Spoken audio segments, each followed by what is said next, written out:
Concluded. Questions without notice. The Leader of the Opposition. Thank you, Mr Speaker. My question's to the Prime Minister. We know that the Prime Minister changes his policies when he feels pressure from the Liberal Party room. So why doesn't he feel any pressure to act when nearly 700,000 workers are facing penalty rate cuts on Sundays? Members on both sides, the Prime Minister has the call. Thank you, Mr Speaker. I thank the honourable member for his question. As he knows very well, the Fair Work Commission's decision to bring Sunday penalty rates closer to Saturday penalty rates was based on a careful and objective assessment of the circumstances in the retail and hospitality sectors. And they concluded, that independent umpire concluded, that by bringing those Sunday penalty rates closer to Saturday ones, you would create more jobs, thousands more jobs, more businesses would be open on weekends, providing more opportunities for employment. And that was the object of the inquiry. It was an inquiry started by the Leader of the Opposition, by a body with members appointed by the Labor Party and which the Leader of the Opposition pledged to support. Now, Mr Speaker, the Opposition has not one policy that supports business. Not one. 87% of Australian employees, workers, work for the private sector. That's right. That's where the job growth comes from. That's where the opportunities come from. Labor has nothing to offer. It wants to impose higher taxes on Australian business, higher energy prices. It opposes measures to improve employment. It stands in the way of the jobs and growth that Australians deserve. And I challenge honourable members opposite to name one policy of Labor's that would create one extra job. Just one. They don't have any. Higher electricity prices, less reliable electricity, higher taxes, higher debt, opposing free trade. There is nothing that the Labor Party has to offer to the businesses of Australia, and that means those businesses will not be given the incentive to offer more jobs to more Australians.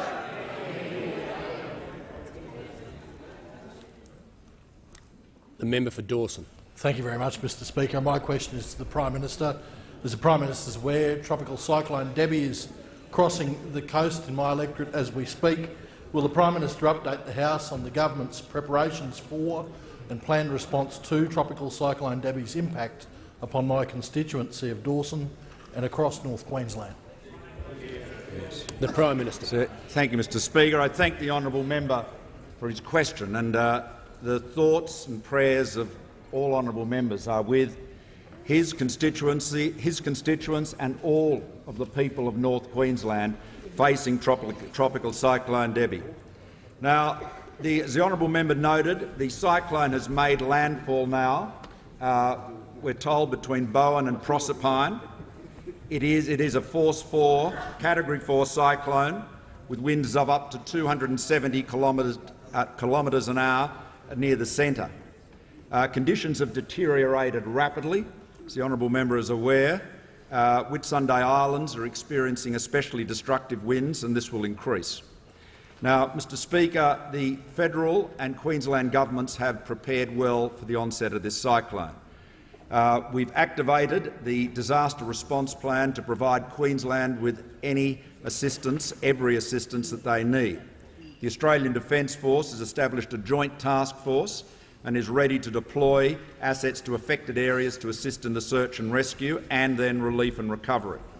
Yesterday, the ADF supported the SES and Queensland Police in door knocking in Bowen, Proserpine and Airlie Beach. HMAS Choules is on its way to support disaster relief efforts and has helicopters and medical personnel on board to provide emergency assistance. Air Force airlift aircraft as well as Army and Navy helicopters are ready to assist in moving personnel and relief provisions into the affected areas. Army engineering units are prepared to provide assistance clearing roads and removing debris. This morning I spoke again, as I have over the last 24 hours, with Premier Palaszczuk, and at her request, with the Defence Minister, I've arranged for Brigadier Chris Field, currently the commander of 3 Brigade in Townsville, to act as the recovery coordinator for Tropical Cyclone Debbie. He is a distinguished military officer. He's the right man to head this recovery effort. I note that following the floods of 2011, he was the Chief of Operation and Plans of the Queensland Reconstruction Authority. Our emergency services are the best in the world, Mr Speaker, and they are ready to respond as soon as Tropical Cyclone Debbie passes. There are around 1,000 people deployed or on standby to assist, and we thank them for their courage, their commitment, their selfless service. Now, Mr Speaker, we are also working with the insurance and banking sectors to ensure that all factors are taken into consideration and all consideration is given when claims are made by households and businesses as a result of this cyclone. Mr Speaker, I'd reiterate what I said yesterday to those in the path of the cyclone. Take care and stay safe. It's too dangerous to go outside. Be prepared to shelter in place until Wednesday. Emergency services will only be able to respond after the cyclone has passed and the winds have subsided. If you're sheltering at home, make sure you're prepared and listen to the radio for cyclone updates. When it's safe to do so, check on your neighbours, friends and family. Look out for each other. Stay off the roads, do not drive through flood water, and remember, stay calm and stay safe. The Leader of the Opposition on indulgence. If I might briefly associate the opposition with the government's remarks. Right now, the Prime Minister's words and the Parliament's sentiments mightn't be able to be heard by the people in the brunt of this storm. There'll be people at home without power, perhaps, people in shelters trying to ensure that their families are safe. Perhaps the only thing they can hear right now is cyclonic winds, the noise of lethal flying debris. It must be very harrowing for the people going through this. We're very fortunate to have the nurses and the doctors serving in the wards, the emergency services, the volunteers, the ADF, the local government workforce. Just want to say, in association with the Prime Minister's remarks, that I think all Australians are thinking, hoping and praying for the best possible outcomes for the people caught up in this terrible storm. Change of pace. The Leader of the Opposition. My question is to the Prime Minister. We know that the Prime Minister is prepared to give in to his Liberal opponents on every other issue. So why won't the Prime Minister now give in to Labor and support our private member's bill to protect penalty rates? When will the government stop fighting itself and start fighting for the conditions of Australian workers? Member for Hunter. The Prime Minister has the call. Thank you, Mr Speaker. Mr Speaker, every day the government is delivering the economic growth that Australians deserve. Every policy of ours is focused on delivering more investment, The more member jobs, for Lindsay. more opportunities for Australian families. Mr Speaker, only last week we saw a dramatic increase in the export market for chilled beef into China, another opportunity for Australian farmers, for regional Australia, building on the already substantial achievements of our free trade deals. And we are now, in the Senate, seeking to secure the cuts in business tax that will provide the great incentives for businesses to invest. Mr Speaker, the Labor Party seems to think that you can increase tax on business and life will go on regardless. And of course they regard the tax that companies pay as the government's property. In fact, they regard all of the profits companies make as the government's property. They have no interest in supporting the investment or the jobs or the growth that Australians need. It's that simple. If you want more investment, increase the return on investment. If you want less investment, increase the tax on investment. That's Labor's policy. Less investment, less business, fewer jobs. It's the path to poverty. That's what Labor leads. They used to be committed to prosperity, but not any longer.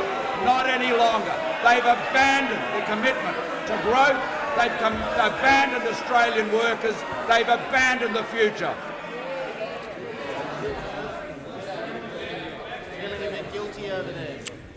The member for Lyons is warned, as is the member for Griffith.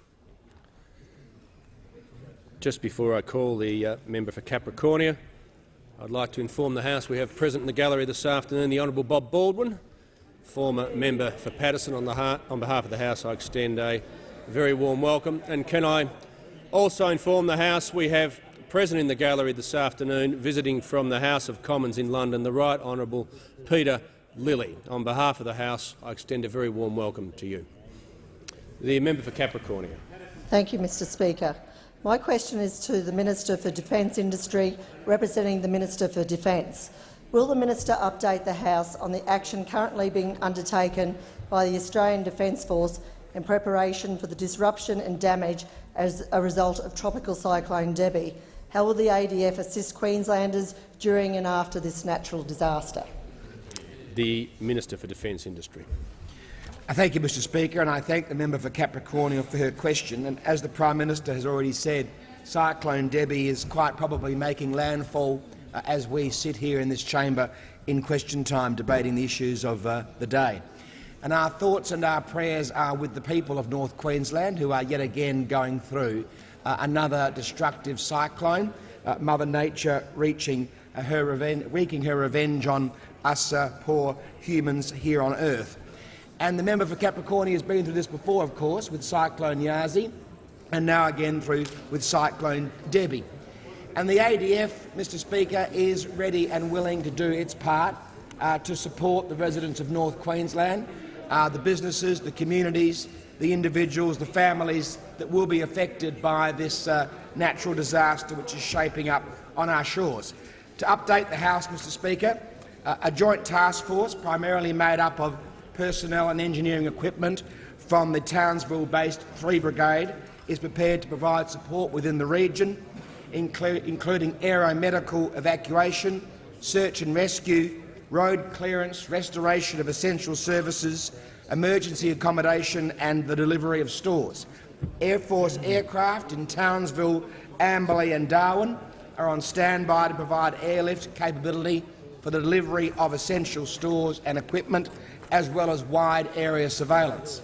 HMAS Choules, the supply ship, departed Sydney on Monday and is heading north to Queensland to be ready to support recovery efforts if required. And 2 Navy MRH-90s, the Taipan helicopters, have deployed to Oakey and are ready to provide immediate support in addition to the existing Army rotary wing aircraft already in Townsville. It's sad to hear the member for Batman trying to make political mileage out of a tragedy that could well engulf people in North Queensland. His cynicism is really disgraceful, and it stands in very stark contrast to the comments of the Premier of Queensland, Anastasia Palaszczuk, who said today about the role of the Commonwealth and the ADF, "I've never seen this level of preparation. I want to thank the Prime Minister. I spoke to him first thing yesterday morning. I spoke to him again late last night. The level of cooperation is unprecedented. And I said to him, I thank you very much for making the Australian Defence Force personnel available to help Queenslanders in their hour of need." We agree with the Premier of Queensland, Mr Speaker. The ADF will put forward its best foot to ensure that the people of North Queensland are supported by the Australian government, and I, on behalf of the government, thank those people for the sacrifices that they will make on behalf of Australia and on behalf of the government. The member for Ballarat. Thank you, Mr Speaker. My question is to the Prime Minister. The Prime Minister supports cutting the penalty rates of nearly 700,000 Australians by up to $77 every week. And under this Prime Minister, a nurse in New South Wales would lose 8 weeks of paid parental leave, a cut of around $5,300. The member for Ballarat will resume her seat. Just take a seat. Members on my right will cease interjecting. The Leader of the House, member for Boothby and others. I can't hear the question. The member for Ballarat will begin her question again. Thank you very much, Mr Speaker. My question is again to the Prime Minister. The Prime Minister supports cutting the penalty rates of nearly 700,000 Australians by up to $77 a week. And under the Prime Minister, a nurse in New South Wales would lose 8 weeks of paid parental leave, a cut of around $5,300. When will the Prime Minister stop fighting other Liberal— Member for Ballarat will resume her seat. I'm going to caution those members on my right again. We're going to do it a third time. I'm going to hear the question. This time, if there are any interjections, members will be removed.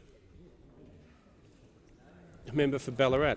Thank you. The Prime Minister supports cutting the penalty rates of nearly 700,000 Australians by up to $77 every week. And under this Prime Minister, a nurse in New South Wales would lose 8 weeks of paid parental leave, a cut of around $5,300. When will this Prime Minister stop fighting other Liberals and start fighting for Australian workers? Yeah. The Minister for Social Services. I've got a very good minister. The Minister has the call. The member Mr. for Perth Speaker, will cease interjecting. The question was obviously in 2 parts, and despite a very clumsy effort to pretend that they were the same thing, they are very different. One was with respect to penalty rates, which of course does not affect nurses at all in any way, shape or form. Notwithstanding Members what on my members right. opposite would like to be able to twist and manipulate and lie about here in the House, it has absolutely nothing to do and no reach whatsoever with respect to nurses. With respect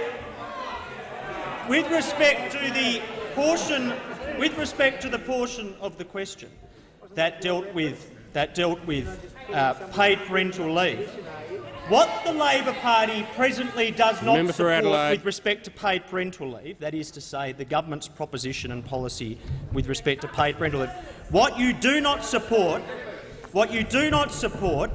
is near to 60% of all families who receive paid parental leave having a very substantial average gain of $1,300 during the period of paid parental leave.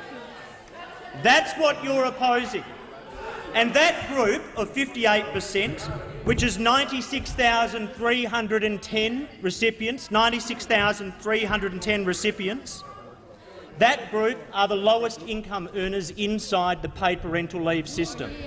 So what the members opposite oppose is a policy position which gives 2 extra weeks and $1,300 extra dollars to 60% of the recipients of paid parental leave, where those recipients, Mr. Speaker, of paid parental leave are the lowest income earners in the system. Now, there once was a time where members opposite believed that welfare, that payments, that paid parental leave should focus on those in the system that are the least well off themselves, that earn the lowest incomes themselves. There once was a time when members opposite believed the focus of payments in the government system should be on those who are unable to provide for themselves. And what we say is that the focus should be on those people who earn the least and who receive the least. And that has been the focus of our reforms in paid parental leave. That has been the reforms that we've focused on in childcare, and they are the reforms that you oppose, reforms that benefit those people at the lower end of the system. Member for Barton. The member for Indi. Minister to the member for Denison, under Standing Order 99. I refer to the Private Members Bill, Order of the Day number 33, relating to the mandatory banking code of conduct standing in your name. This bill is a great example of why it is important that we have independent representation in parliament, and demonstrates how we as independents are representing our communities in this place. Can the minister tell the House when he thinks the debate on the bill will be resumed, and what process is needed for the House to fully consider this bill so this important matter can be fully debated and our communities informed? The question did refer to the minister, but the opening preamble referred to the member, so we'll go to the member for Denison. Just before I call the member for Denison, though, I just remind the House of the parameters of the standing order referred to by the member for Indi that's outlined in practice with respect to the Procedure Committee's consideration of these questions, and that was that certainly these questions should be allowed, and I will be allowing the question, but the answer needs to confine itself to matters of timing and procedure. The member for Denison has the call. Thank you, Speaker. And I thank the member for Indi for her question, and also her tireless efforts to represent and to help the good people of the electorate of Indi, particularly when it comes to banking reform. And in fact, Speaker, I acknowledge the good efforts of all of my crossbench colleagues when it comes to their efforts to bring about reform of the banking sector, and in particular to see a proper inquiry into the banks through either a Royal Commission or a Commission of Inquiry. Now, in regard to the substance of the question and the direction from the Speaker, I am able to inform the House Speaker that the Banking Amendment establishing an effective Code of Conduct Bill 2017 is now before the House. I've in fact moved the second reading, and it's now up to the Selection Committee to decide on the resumption of the debate. Now, I of course am not on the Selection Committee, Speaker, and I can't speak for it, but I would encourage the Selection Committee to allow the resumption of the second reading debate, Speaker, because this is a matter that is of great interest to all of the community, and I would hope to all of the members of this House.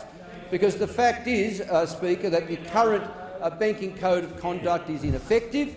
It is written, funded and implemented by the banks, and what we need is the member for Denison will resume his seat. The member for Cheffley's about to not be here to even hear the point of order. The Leader of the House. Well, Mr. Speaker, much as I hate to be the Grinch that stole Christmas, it is an important precedent. Well, it's an important precedent, and as you pointed out to the member for Denison, he has to confine his remarks to the procedures and processes. The procedures and processes. Members on my left. 99 for the carriage of this bill, and now he is straying into the substance of the matter, which is therefore a debating point. Why don't you look up the rules and practices and know what the standing order is? The Leader of the House. Leader of the House will resume his seat. Leader of the House will resume his seat. The member for Sydney is warned. The Manager of Opposition Business. Thanks. To the point of order, Mr. Speaker. It would be a long time since the Leader of the House had confined his answers to his own ministerial responsibility. The Manager of Opposition Business will flexibility in what is one very unusual and rare question. Yeah. The member for Barton is warned. Member for Denison can resume his seat just for a second. I've listened to the Manager of Opposition Business. I'd made clear what the practice is with respect to consideration by the Procedure Committee. I was ready to rule on it, but out of deference I did want to hear from the Manager of Opposition Business in case he had another point of view to add. Can I say very clearly that I was about to ask the member for Denison to resume his seat. The first part of his answer has been completely in order. He's rapidly gone off-road now, and he needs to confine himself to the timing and procedure. With respect to the Manager of Opposition's point of view, it's a reasonable point of view to put, but he'll need to put that to the Procedure Committee. The member for Denison needs to confine himself to the timing and to the procedure. Not to what he sees as the merits of his bill, if I can put it that way. Well, thank you, Speaker, for your guidance on this, and of course I'm very mindful of it. It's not. I just say to the member for Denison, I don't want to be headmasterly here, but it's not guidance; it's a ruling, and this is not a negotiation. So, you know, get the car back on the road, or we're going to move on. Thank you, Speaker. Well, returning to the issue of process and when we might see the Selection Committee direct that the second reading be continued. I would hope that the Selection Committee is very mindful of the fact in their deliberations that, in fact, a mirror image of this bill was moved by myself 5 years ago in 2012, and it received no support from the then Labor government or the then Liberal National Coalition. So I would hope that the Selection Committee this time around, Speaker, would understand that the situation is even more dire, there is even greater concern in the community about the behaviour of the banks, and that there is an urgent need for the issue of the bank's conduct to be dealt with. So returning again to the issue of process. You know, we talk about a lot of things in this place. The Selection Committee, it makes a lot of decisions about what will be dealt with in this place, but I would encourage the Selection Committee to be mindful that there is nothing or very little more important for us to consider at the moment than the widespread angst in the community about the conduct of the banking sector, and in particular the Big Four banks, for the need that there be a mandatory legislated code of conduct that is overseen by the government and the minister. I ask the member for Denison in the remaining 20 seconds to come back to the parameters of his answer that I've outlined now twice in the last 20 seconds, or we'll need to move on. Well, in my last 20 seconds, Speaker, if I can just make the point that while we don't know when this bill will be dealt with by this place, we should hope and encourage the Selection Committee to see the merit of the issue that it addresses and of the importance for it to be brought into this place as soon as possible so we can start the process of reining in the banks. The member for Flynn. Thank you, Mr Speaker. My question is to the Minister of Justice and the Minister assisting the Prime Minister on counter-terrorism. What emergency management measures does the federal government have in place to assist the communities likely to be affected by Tropical Cyclone Debbie? The Minister for Justice.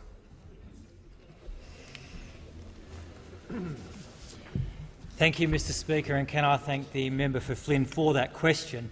And as the House has already heard from the Prime Minister and the Minister for Defence Industry, the level of preparation of both the state and the Commonwealth governments leading up to Tropical Cyclone Debbie has really been unprecedented.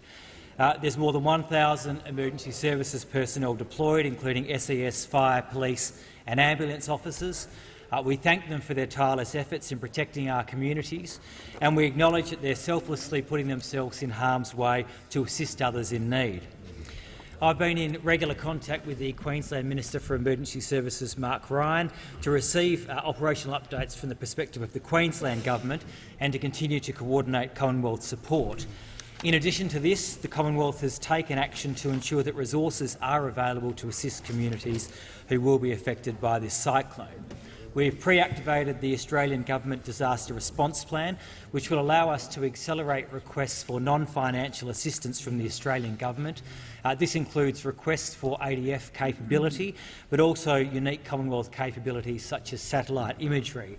And we've been reminded this morning by the member for Capricornia about not just the capability that the ADF brings when it deploys after a disaster, but the enormous boost in morale that it has for a community that has been battered by a natural disaster as well.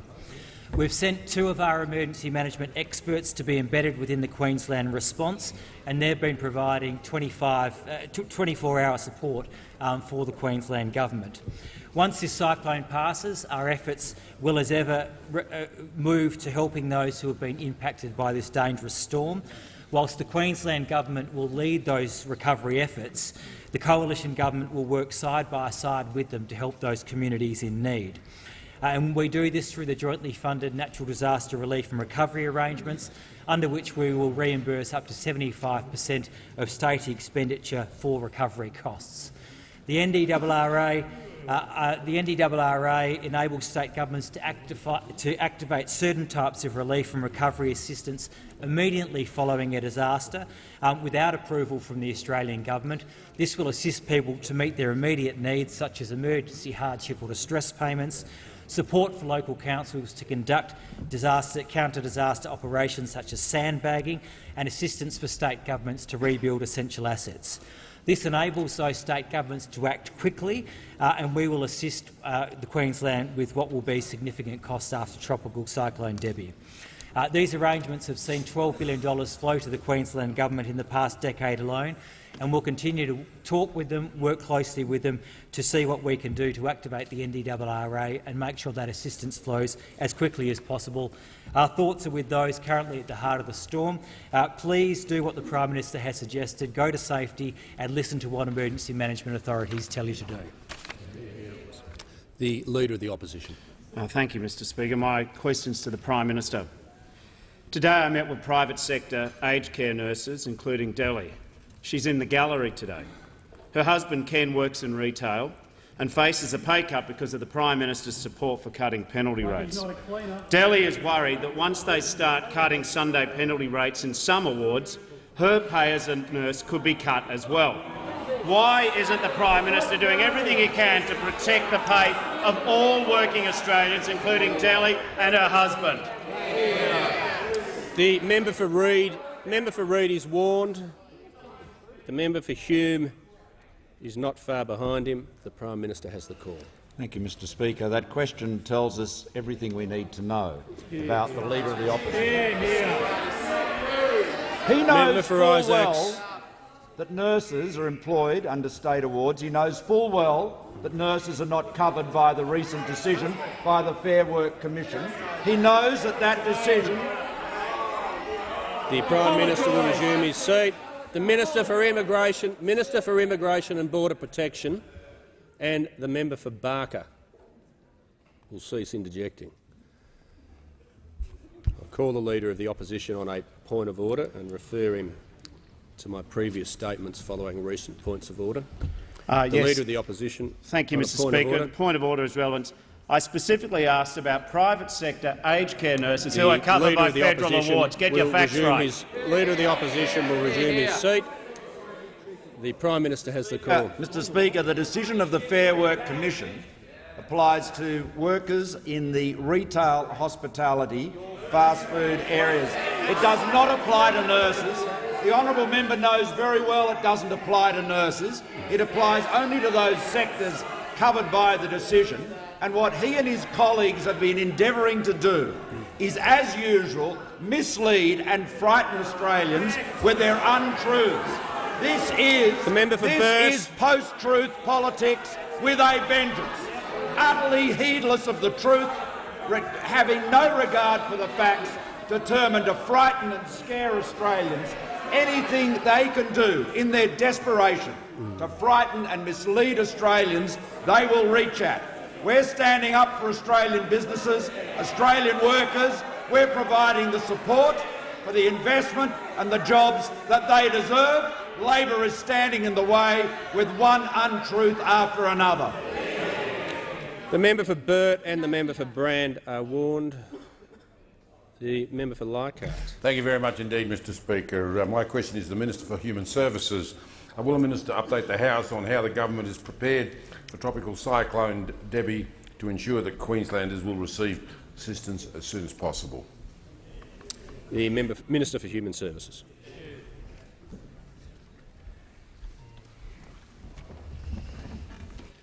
Well, can I thank the member for Leichhardt for his question? And the member for Leichhardt understands very deeply how destructive these cyclones can be, particularly having experienced Cyclone Yassi in recent years in 2011. My department, the Department of Human Services, provides services to more than 98% of the Australian population, and it stands ready to assist people in communities impacted by Tropical Cyclone Debbie. During an emergency or major disaster, our initial goal is to ensure the continuity of Australian government payments and services to Australians when they need them most. And we are fully prepared for this, even knowing that some service centres in affected areas are closed temporarily, including several in Townsville today. In addition, the National Emergency Call Centre surge capability has been placed on standby to provide assistance to the Queensland Government. Now, this centre would allow the Queensland Government agencies to divert excess calls made to their non-000 emergency lines during the response and recovery effort to ensure they are answered promptly. We hope the damage caused by Tropical Cyclone Debbie will be minimal, but we will assess the impact on the North Queensland communities and on our service centres once the cyclone has passed. If Tropical Cyclone Debbie is formally declared as a major disaster in coming days, our emergency response actions are on standby and ready to be activated immediately. And this can include dedicated teams of experienced staff that we send out to evacuation centres to support the emergency response and restore our normal business, the opening of hubs in evacuation centres, and work on the grounds one-on-one with individuals in the community to ensure they receive all of the support that they need. We also deploy our social workers to evacuation hubs in affected areas immediately after an emergency, and they provide people with immediate moral and emotional support to get through what is often a very traumatic experience. Support is also given to pharmacists to maintain supplies of medicines and dispense PBS medicines to people whose prescriptions are lost or destroyed. In addition, Mr Speaker, our mobile service centre buses are on standby, and we're currently moving one of them to North Queensland to assist on the ground. My department has good experience and expertise in these matters and assisted the response and recovery efforts for several cyclones in recent years, including Lamb, Marcia, Nathan and Olwen. And I take pride knowing that staff from my department are often first in and last out from disaster areas. I hope that these services which I've outlined will not be needed in North Queensland, but we are standing ready to work with the state governments on a coordinated and swift response if necessary. The member for Hotham. Thank you, Speaker. My question is to the Prime Minister. Today, the opposition leader and I are meeting with members of the Australian Federal Police Association. Is the Prime Minister aware AFP officers, including his own protection detail, are concerned they'll lose $35,000 every year because of planned cuts to allowances for working late nights and weekends? Why does the Prime Minister want to add police officers to the list of Australians who will have their pay cut at the same time as millionaires will get a tax cut? The Prime Minister. Yes, thank you, Mr. Speaker. Mr. Speaker, the work of the Australian Federal Police, and indeed all of our police and security services, 24 hours a day, 7 days a week, is keeping us safe. We have the best police, security and intelligence services in the world. Member for Lindsay is warned. And our police, the Queensland Police and thousands of other emergency workers are keeping Queenslanders safe and will be over the next days and weeks in Queensland right at the moment. Prime Minister will just resume his seat. Prime Minister resume his seat for a second. I've made it very clear for those who interject continuously, who are warned each day. I've warned the member for Lindsay. I asked her to cease interjecting earlier. She'll now leave under 94A, and anyone else who's been warned will be leaving in exactly the same manner. It's their choice. The Prime Minister has the call. Thank you, Mr. Speaker. The Coalition has provided unprecedented support to the police, the Federal Police and our security services, recognising that they stand between us and people that seek to do us harm, and I'll ask for the Minister for Justice to address the industrial matter that the honourable member raised. Just before I call the Minister for Justice, the member for Burt will leave under 94A. The Minister for Justice has the call. Well, thank you, Mr. Speaker. And I thought I dealt with the untruths that have been peddled in this matter last week when I was asked a very similar question by the Shadow Minister for Justice. Now, I am very happy any day of the week to compare our record to the record of the opposition when they were in government. We have invested in an unprecedented way in our law enforcement and security agencies, and including $1.5 billion alone just for the counter-terrorism response. Now, as I said last week, when I became minister, I inherited the wreckage of what had happened under the Labor Party for 6 years. Not just in the law enforcement relationship, across every national security aspect of the Commonwealth. The lowest defence spending since 1938. Cuts to customs of $750 million, which meant that we weren't screening cargo when it came over our threshold, which resulted with imports of guns and drugs, the sort of mess that we've been required to clean up since we arrived in office. Now, this is combined with the fact that they completely lost control over our borders, allowing criminal people smuggling gangs to be in charge over who comes to Australia. Mr. Speaker, the truth is, and they wouldn't know it if it hit them in the face, the truth is that we've provided unprecedented support for the Australian Federal Police. The Minister will resume. Has the Minister concluded his answer? No, I have not. Okay, the Minister will just resume his seat for a second. He might want to take a seat a little closer to the dispatch box. The member for Hotham on a point of order, and will state the point of order. Speaker, I've not yet heard the minister address the member for Hotham will resume her seat. On relevance, Speaker. No, I asked the member for Hotham to state the point of order. I'm not going to be a broken record. I asked the member for Hotham to. The point of order is just on relevance. Yeah, I'd like the minister to answer the question about the pay and conditions of Australian Federal Police. I've asked you to return to your seat. The member for Hotham is warned. The member for Deakin is warned.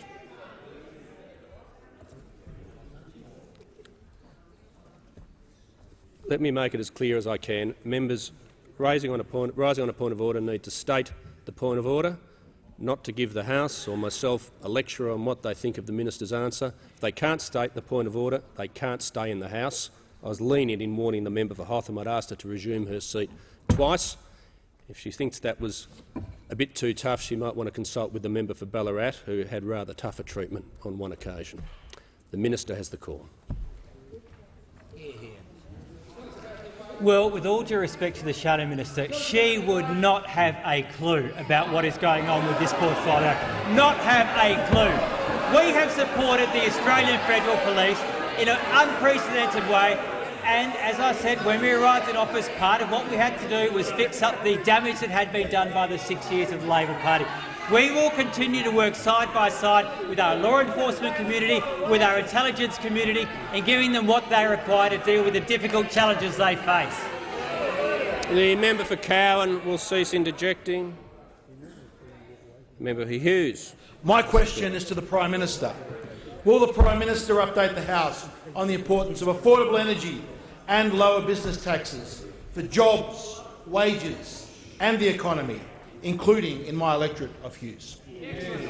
The Prime Minister has the call. Thank you, Mr Speaker, and I thank the honourable member for his question and note his lifelong commitment to supporting small business and enterprise in the electorate of Hughes and around Australia. And, Mr Speaker, one of the most critically important factors for every business, every household, is affordable and reliable energy. And over the last week, we have announced our commitment to Snowy Hydro 2.0. This is carrying on the great vision of the founders of the Snowy Mountain Scheme, the courageous men and women from every country in the world who came out to Australia after the horrors of the Second World War and worked together and built an engineering marvel. And Mr Speaker, we have some of those mountain men here in the gallery today, Mr Speaker. Charlie Silvestro, Gianni de Bortoli, Tom Freese, Avino Bertolin and Charlie's wife Sue, who also worked with Snowy Hydro. What an amazing team. They and so many thousands of others like them had the vision to build a Snowy Mountain scheme, and part of their plan was to have pumped hydro. They knew the opportunity. They didn't see, perhaps, the future of solar energy. Perhaps they didn't see that, but they knew that storage was going to be important. And those plans were drawn up, and they've been there, Mr Speaker, for over 30 years. Plans to add thousands of megawatts to the capacity of the Snowy Mountain scheme. One scheme alone, Tantangra to Talbingo, which we will build 27 kilometres of tunnel, will deliver 2,000 megawatts of additional generation, baseload power, renewable power, energy that makes renewables reliable. The Labor Party in their reckless ideology pursued a 50% renewable target, but with no idea how to provide the backup, how to provide the storage. What's going to happen to the baseload? I will just keep on switching that off, they thought. That's a good idea. What happens when the wind doesn't blow, Mr Speaker? Labor had no idea, no plan for that. We're putting those plans in place. We're going to develop Snowy Hydro 2.0, build on the work of the men and women with us today and thousands others like them. Their courage, their conviction, their vision. We'll build on that. We'll make renewables reliable. We'll build a secure energy future for all Australians. The member for Wills is warned.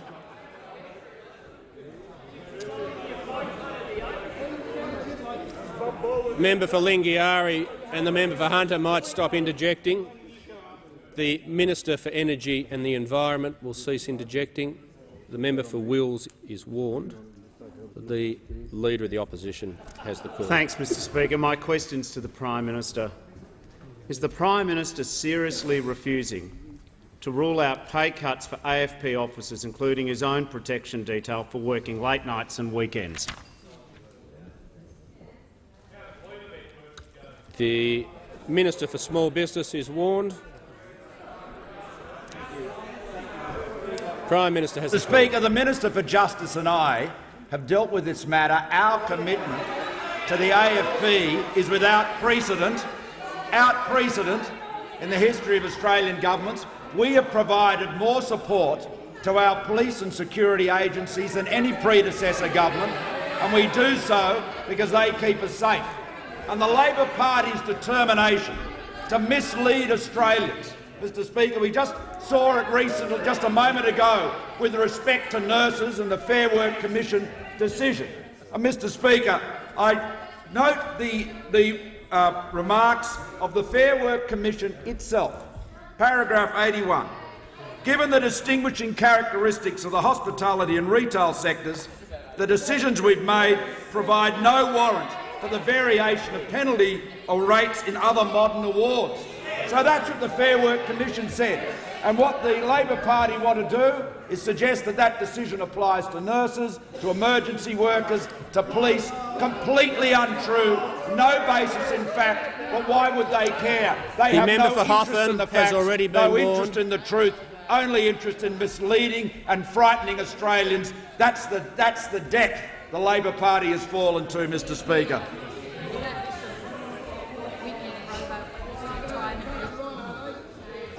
The member for Parkes. Thank you, Mr Speaker. My question is to the Deputy Prime Minister and Minister for Agriculture and Water Resources. Will the Deputy Prime Minister update the House on the benefits of Australia's meat industry and economy from our export trade deal with China? Is the Deputy Prime Minister aware of any threats to this industry and the thousands of hard-working Australians that it employs? The Deputy Prime Minister has the call. Well, Mr Speaker, I thank the honourable member for his question, and he, more than most, understands the huge benefits we get from our agreements with China. And he would understand more than most how we are turning around the agricultural sector. In fact, to the 12 months of December 2016, 23.7% growth. No other sector in percentage growth came even close, and none of them were even within about a quarter of it. And no other sector added more to our GDP than agriculture, and this is a substantial turnaround from the previous government, where under Labor, where it actually went backwards. I remember in the last quarter by 0.5%. And the agricultural production in Australia will exceed $60 billion, and this is the first for that. $12.5 billion of that is in beef cattle, and the member for Parkes would understand that, with a substantial beef area, and of course the selling centre of Gunnedah, one of the most substantial selling centres certainly in New South Wales and in our nation. Beef cattle accounted in the members' electorate alone, to give you an anecdotal, about $300 million for beef cattle and calves across 876 farms in northwest New South Wales. And on Friday, Australia and China signed the joint statement of enhancing inspection and quarantine cooperation between Australia and China. This agreement allows us to export more chilled beef. What it is with chilled beef is, now that we're sort of capping out on our volumes, we're increasing our values. We're getting more for the price of what we sell. In fact, we're worth about $400 million a year. And we're finding more processing plants so that we can actually export beef into China, and we're getting more capacity for ourselves to be part of the approval mechanism of exporting chilled beef to China.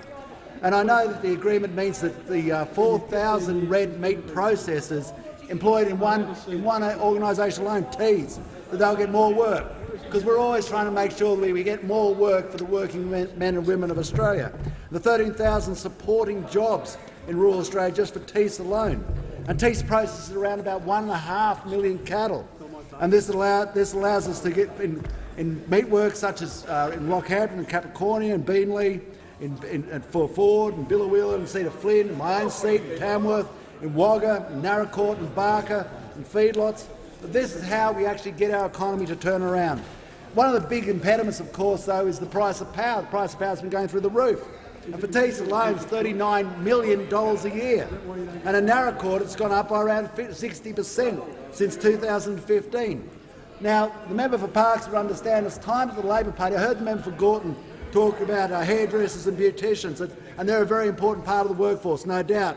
But it's time they started worrying about the meat workers. It's time they started worrying about the timber workers down at Hayfield.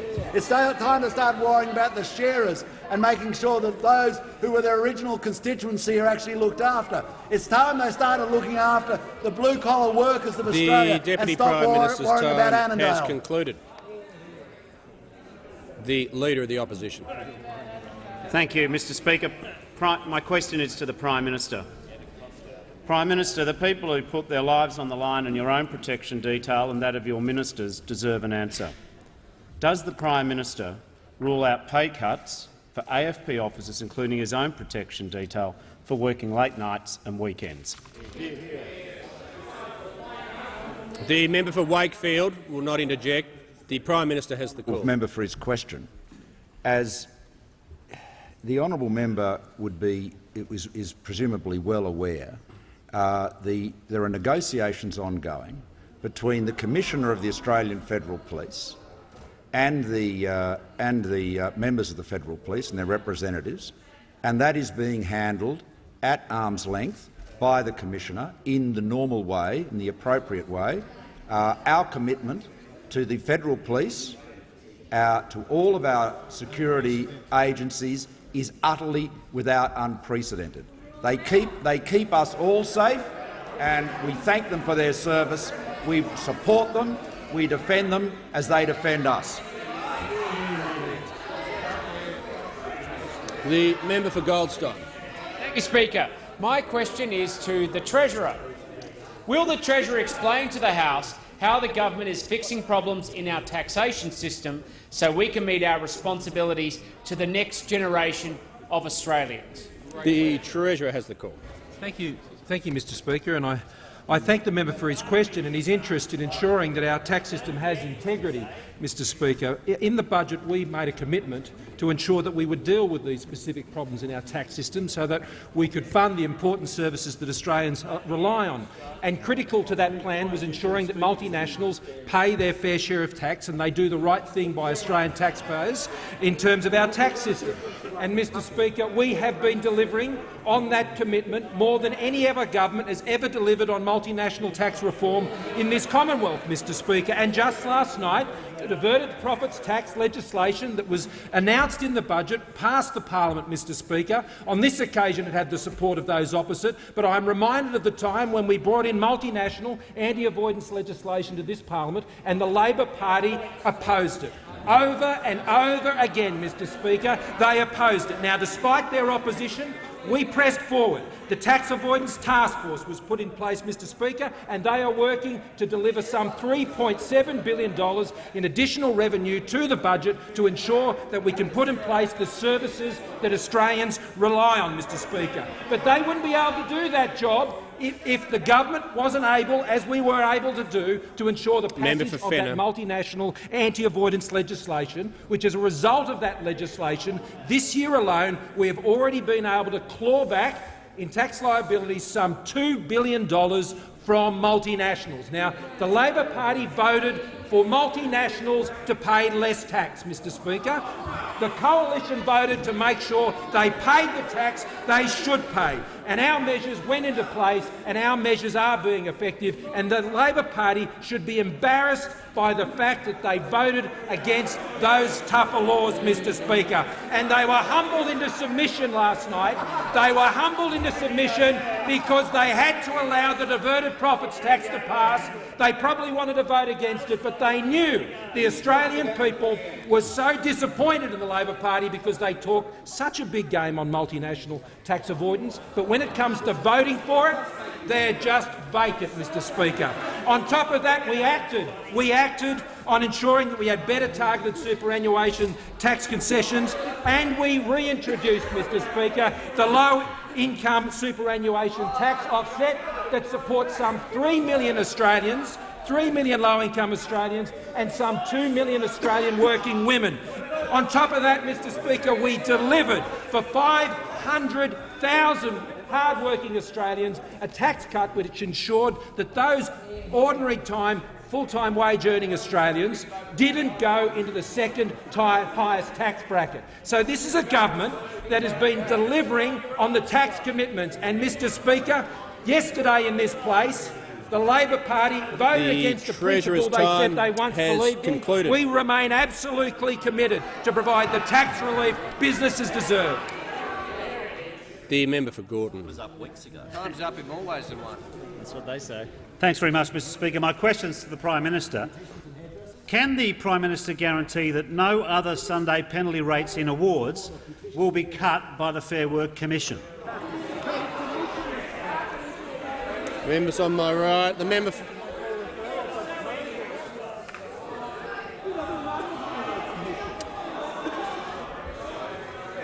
Members on both sides will cease interjecting.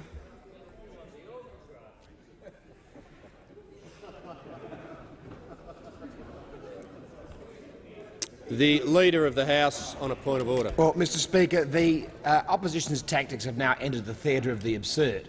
On the point of order. Well, they are trying to run a scare campaign, Mr Speaker, and they're now asking the Prime Minister to rule out something for which he has absolutely no responsibility at all, which is decisions of the Fair Work Commission about a hypothetical case that might be taken one day in the Fair Work Commission about another award which is currently not under consideration. So it offends the standing orders because it's hypothetical, and it offends the standing orders because the Prime Minister bears no responsibility for the Fair Work Commission's decisions at all, and it contained no political embroidery whatsoever, and therefore the Prime Minister can't answer a more general question. He can only answer the question, can he rule out something for which he has no responsibility? So therefore it's out of order. I'll just hear from the Manager of Opposition Business. Thanks, Mr Speaker. I worked out at the end it was a point of order, not an answer. To the point of order, though. Yeah, you better come to it quickly. Yeah, no, I will. Hey, fair's fair. Yeah. Oh, Clancy, the other Prime Minister has made clear, as a matter of government policy, that the government supports the changes that have been made to the retail sector on penalty rates. Members will not interject when I'm listening to the Manager of Opposition Business. It is there. Otherwise, I won't hear either the Leader of the House or the Manager of Opposition Business, and I'll just rule on the question. The Prime Minister's made clear, as a matter of government policy, that the government supports the changes that have been made for retail workers. The question asks whether, as a matter of government policy, the government would support similar cuts for other workers. The Manager of Opposition Business does make a fair point, but that wasn't the question. No, I don't need people supporting me or opposing me. So it was very close to the line. The way the Manager of Opposition Business expressed it was different to the wording of the question. Well, no, the Manager. Can I say the Manager of the Opposition Business expressed it in terms that were well within the standing orders. The original question was not expressed in that fashion at all. It asked the PM to guarantee certain things about an independent body. If it had been expressed in the way the Manager of Opposition Business had expressed it, I would have allowed it. So I'll be generous. I'll give the member for Coulton the opportunity to rephrase his question. I hope he was listening.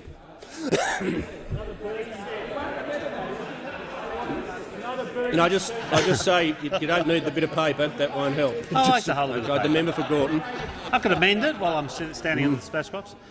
Yeah, thank you very much, Mr Speaker. My question then, given I've had the opportunity now to reframe it, is does the Prime Minister support the possibility that any future decision of the Commission would cut penalty rates? In other words, Mr Speaker... Members on my right. Okay, let me just... Member for Coulton can just resume his seat for a second. The member for Coulton can resume his seat. The member for Reid can leave. He's already been warned. He can leave under 94A.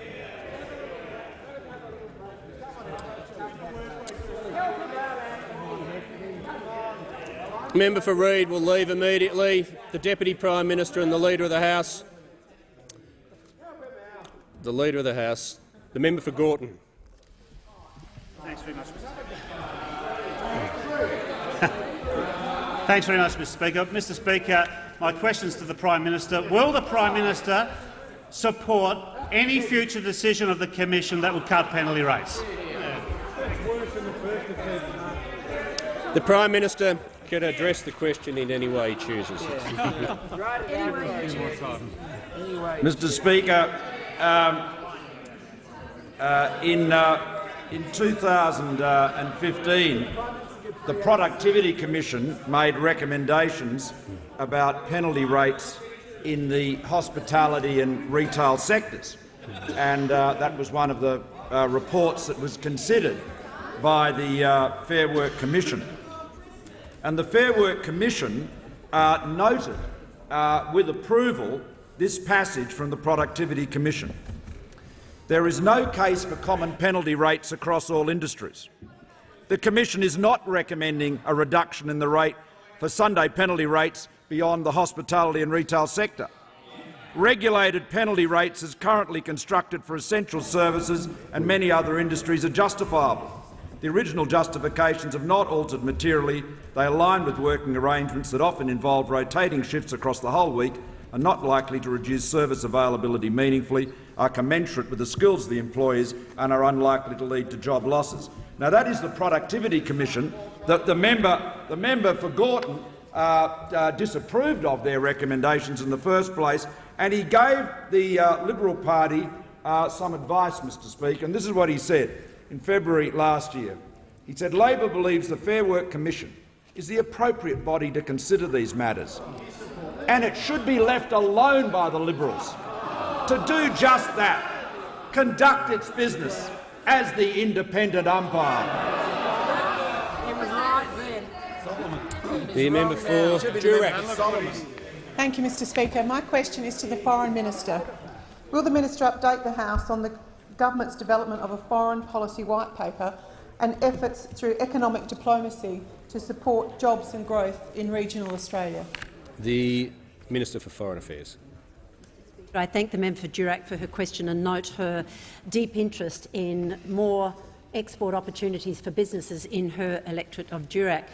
Mr Speaker, Australia has undoubtedly been a significant beneficiary of the liberalised international trading system, and we are entering our 26th consecutive year of economic growth. And Australia is an open, export-oriented market economy, and our economic resilience and our standard of living depends upon the capacity and ability of our export companies, small, medium, large, to export goods and services around the world. We are facing uncertain global economic times with Brexit, with rising nationalism and protectionism, with the disruption that comes from technological advance changing the way we do business, the way we connect. For this and other reasons, the Australian government is developing a foreign policy white paper to review our global interests and our values, our priorities and our international engagement. And we've had over 600 submissions and carried out public consultation in every state and territory and in regional areas. And today, for the first time, all our heads of mission, our ambassadors, high commissioners and consul generals are meeting here in Canberra to provide input to the white paper. And we have one of the finest diplomatic services in the world, and one of their priorities required by the Australian government is to practice economic diplomacy. In other words, use our network to build greater investment, trade, business links between their host country and Australia. And we've been very successful in that regard. We've asked each one of our heads of mission to visit businesses around Australia to promote investment, greater economic ties. And for example, our ambassador from Myanmar and our diplomats from China will be visiting the members' electorate in Durack. They will be going to the Woodside gas plant at Karratha and also meeting with fisheries exporters in Queensland. Our ambassador to Sweden will be going to the Volvo Trucks factory that employs 1,300 Australians, a major Swedish investment. They'll also be meeting with Oki Beef, which I know is a major agricultural exporter. That's our Consul General from Shanghai. In New South Wales, our ambassador to Qatar will be going to Hassad Foods, which has made a $450 million investment in the Australian agriculture sector. So in this way, our ambassadors, our heads of mission, will be meeting with Australian businesses and also foreign businesses investing in Australia to drive more economic growth and greater trade and investment ties between Australia and the world. The member for Sydney. Thank you, Mr Speaker. My question is to the Prime Minister. I refer to the Prime Minister scrapping the deficit levy in this year's budget and his support for the decision to cut penalty rates. Why is it that under this Prime Minister, millionaires get a tax cut of more than $16,000, big business gets a tax cut of about $50 billion and workers get a pay cut? Member for McEwen. The Prime Minister has the call. Thank you, Mr Speaker. By referring to the deficit levy, I assume the honourable member is referring to the 2% surcharge on the top marginal rate introduced in the 2014 budget, which honourable members opposite described as a deceit tax and pledged to oppose to the letter and condemned as a broken promise. Is that the one she's referring to? I think it might be. I think it might be. And honourable members opposite will know very well that the deficit levy was imposed for a term of 3 years. It expires at the end of this financial year of its own force. It expires of its own, and this was a surcharge which they condemned as an act of deceit and denounced from one end of this place to another. Now, Mr. Speaker, the reality is this: that Australia is a highly taxed country. The member for Fenner would agree with this, I'm sure. Our personal income tax rates are high. Our top marginal rate is high compared to other comparable developed economies, and in addition to that, the threshold at which it cuts in at about 2.2 times average weekly earnings is very high compared to the United Kingdom, New Zealand, or indeed the United States, and many other countries as well. So Australians are paying high taxes already. What we need to do is ensure that Australians have the incentive to work and invest, and that's what we've done. We have reduced taxes for 500,000 middle-income Australians in last year's budget, and we are reducing tax for businesses, starting with small and medium businesses, because we know, as Labor once did, that if you reduce tax on companies, the beneficiaries are workers in terms of more jobs and higher wages. And that has been the case. The honourable member denounces that. Well, he may. That was what the Labor Party had in their budget papers only a few years ago. That was the rationale the Leader of the Opposition had only a few years ago.